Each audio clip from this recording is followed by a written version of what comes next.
The smoke from Dad's prized Weber grill curled into the summer air as I pulled up to our annual family barbecue in my beat-up Honda Civic. 20 years of the same routine. Arrive late, endure the jokes, leave early. But today would be different. Look who finally showed up from his important business meeting, Dad announced to the gathered family, making air quotes with his barbecue tongs. Probably another one of his hippie environmental consultations. I smiled, setting down my worn leather briefcase. At 45, I still got treated like the family disappointment.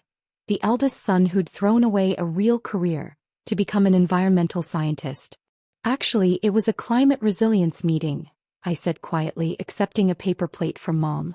Climate resilience, my brother Steve snorted, adjusting his investment banker tie. That's what they're calling tree hugging these days? My name is Michael Chin. For 2 decades, my family has thought I was nothing more than a low-level environmental consultant who talked to plants, instead of pursuing a respectable career in finance or medicine.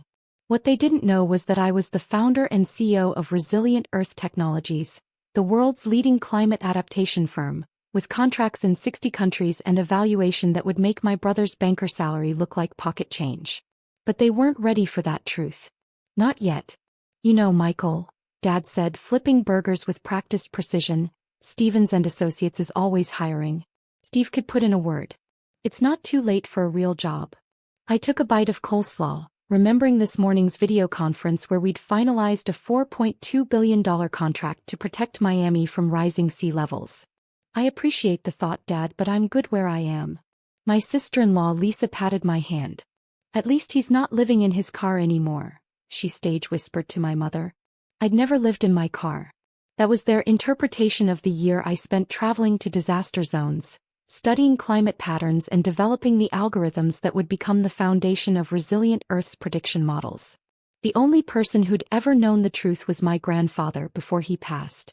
A former climate scientist himself, he'd understood my vision when I started the company at 25, using his research notes and industry connections.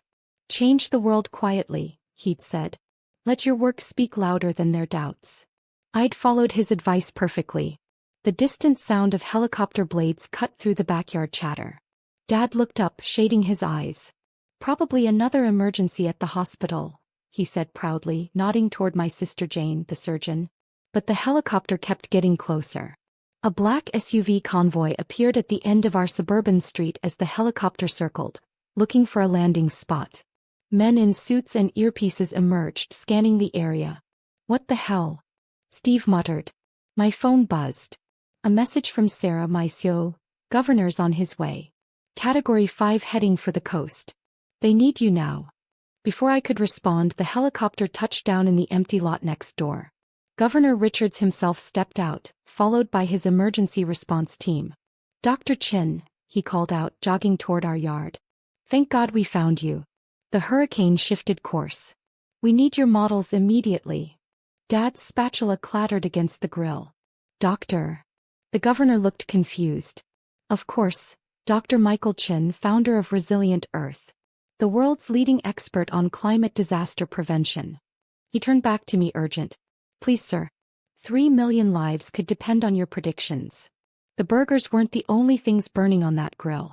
Dad's legendary barbecue fell silent except for the sizzle of forgotten meat on the grill. 20 pairs of eyes watched as I pulled my laptop from my hippie backpack. Actually a $5,000 custom-designed mobile workstation. Pull up AR7, I told the governor's aide who was already setting up a secure satellite link. We need real-time atmospheric data from the coastal buoys. The what? Steve interrupted, his banker's confidence cracking. But I was already in the zone, my fingers flying across 3 holographic displays that materialized from my laptop.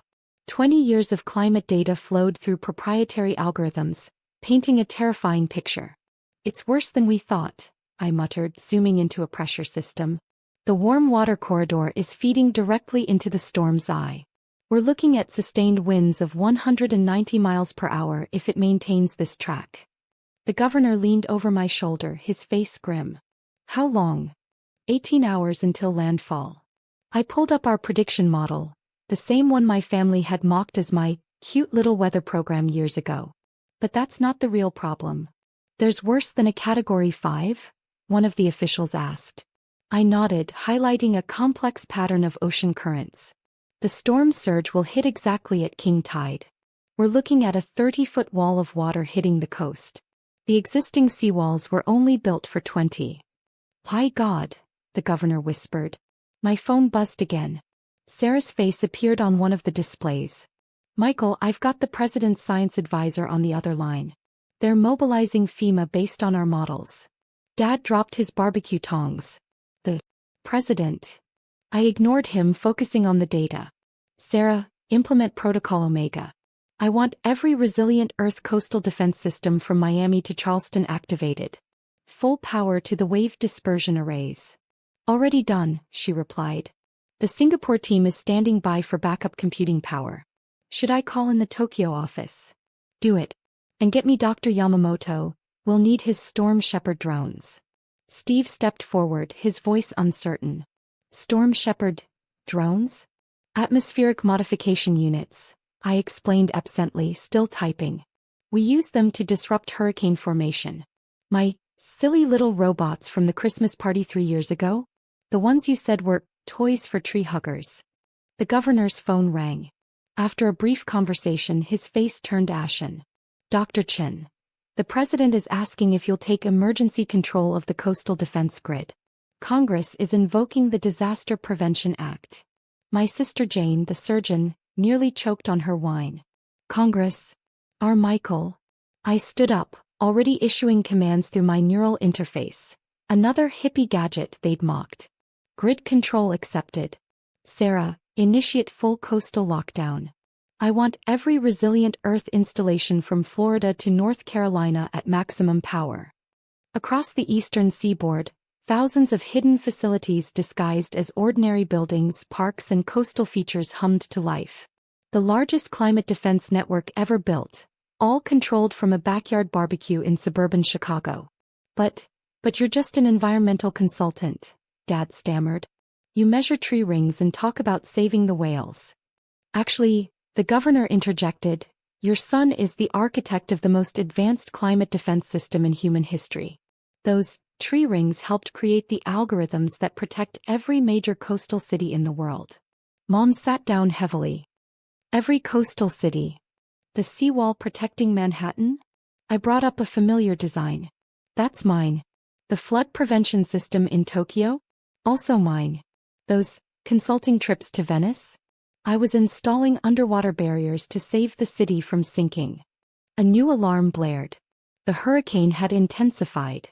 Sir, an aide called out, the president is asking for your immediate assessment. As I turned to the secure comm link, I caught a glimpse of my family's faces, 2 decades of dismissal and disappointment transforming into shock and disbelief. One moment, I told the aide. Then I looked at my father, still clutching his barbecue tongs like a shield against this new reality. Dad? The burgers are burning. Night fell on what had started as a simple family barbecue. The governor's emergency command center now occupied our backyard, with military-grade satellites providing real-time feeds to my holographic displays. The half-eaten burgers lay forgotten as 3 generations of Chens watched their failure coordinate the largest hurricane defense operation in history. Wave Dispersion Array 7 is online, Sarah reported through the secure link. Tokyo team confirms the Storm Shepherd drones are in position. I manipulated the 3D storm model floating above our patio table. Begin atmospheric intervention. Let's try to split this monster before it hits land. That's impossible, Steve muttered. You can't just break up a hurricane. I glanced at my brother. Remember that crazy weather machine I was building in the garage 15 years ago? The one you told everyone was my midlife crisis project? Understanding dawned on his face. The prototype is now standard equipment in every major coastal city worldwide. I turned back to the displays. Initiating sequence now. Above the Atlantic, 36 high-altitude drones moved into formation. Each one carried technology that had taken me decades to perfect, technology my family had dismissed as fantasy. Energy signature stable, Sarah reported. Beginning dispersal pattern alpha. The hurricane's eye wall visible on our screens began to show signs of disruption. 20 years of research, countless nights of work while my family thought I was playing scientist, all leading to this moment.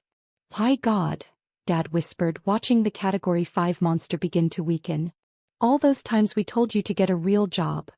"Michael," Mom interrupted, her voice shaking. "Those awards in your old room, the ones we thought were from some environmental club." "Nobel Prize for Climate Science," I confirmed, still focused on the displays. "The medal from the UN Global Innovation Summit. And yes, that participation trophy you used to joke about? It's the Presidential Medal of Technology." Jane stepped forward. "But you drive a Honda Civic. Because it's good for the environment."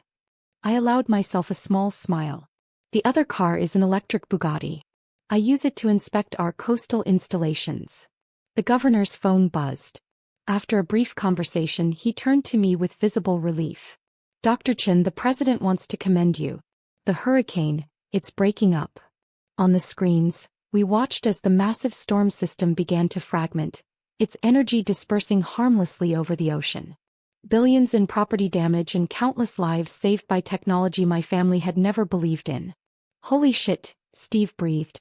"My little brother is actually the reason your beachfront condo still exists?" I finished, finally turning away from the displays. "Yes. Those environmental impact studies I kept doing in Miami? I was designing and installing the protection systems that keep the city above water." Mom sat down heavily in a patio chair. "But why didn't you ever tell us?" I thought about all the family dinners where they'd belittled my work. The Christmas gatherings where they'd pushed real job applications into my hands.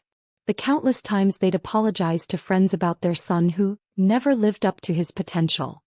"Would you have believed me?" I asked quietly. "When I tried to explain climate science, you said I was wasting my education. When I worked through holidays to build resilient Earth, you said I was avoiding real responsibility. When my first patent sold for 8 figures, Steve told everyone I was lying about my pretend company." The governor's aide approached with another phone. "Sir, the Chinese government is requesting consultation about their coastal defense grid." "Tell Beijing I'll call them back," I said in fluent Mandarin, earning another shocked look from my family. "We're still securing the Atlantic seaboard." Dad stepped forward, still holding those damn barbecue tongs. "Son, we had no idea." "That's the point, Dad." I turned back to my displays. "Success doesn't always look the way you expect it to. Sometimes it looks like a guy in worn jeans, driving a Honda Civic, quietly saving the world." Sarah's voice came through again. "Michael, preliminary damage reports coming in. 0 casualties. Minimal coastal impact. The system worked perfectly." Around me, my family stood in stunned silence, finally seeing the truth behind 20 years of assumptions. Their failure had just prevented a national catastrophe between bites of coleslaw. "Now," I said, closing my laptop, "does anyone want to know what I really do for a living?" Dawn broke over our suburban backyard, the remnants of yesterday's barbecue scattered among high-tech military equipment. The governor and his team had departed hours ago, but the weight of revelations still hung heavy in the morning air. My family hadn't left. They'd stayed all night, watching in silent awe as I coordinated with teams across the globe, witnessing the true scope of what their hippie environmentalist had built. "Your headquarters," Dad said quietly, nursing his cold coffee. "That new glass building downtown, the one that everyone says powers itself." "Resilient Earth's Global Command Center," I confirmed. "The weird architecture you complained about? Those are actually advanced atmospheric sensors. The building doesn't just power itself, it helps power half the city using clean energy." Mom touched my laptop gently as if it might disappear. "And all those times you missed family events for tree surveys?" "I was installing climate defense systems." I pulled up a global map showing Resilient Earth's network.